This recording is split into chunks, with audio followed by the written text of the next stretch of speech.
হুমায়ুন ফরিদী বাংলাদেশের কিংবদন্তি অভিনেতা, যিনি মঞ্চ, টেলিভিশন ও চলচ্চিত্রে অসাধারণ অভিনয়ের জন্য স্মরণীয় হয়ে আছেন।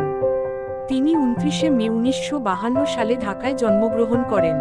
শৈশব ও কৈশোর কেটেছে নারায়ণগঞ্জে। তিনি জাহাঙ্গীরনগর বিশ্ববিদ্যালয়ে অর্থনীতি বিষয়ে পড়াশোনা করেন এবং সেখানেই নাট্যচর্চার সঙ্গে জড়িয়ে পড়েন।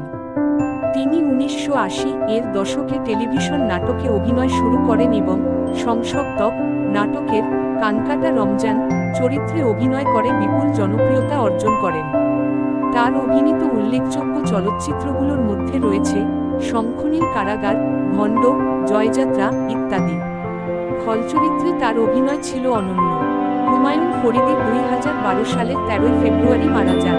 তার অভিনয়শৈলী ও গভীর সংলাপ প্রক্ষেপণ আজও দর্শকদের মুগ্ধ করে।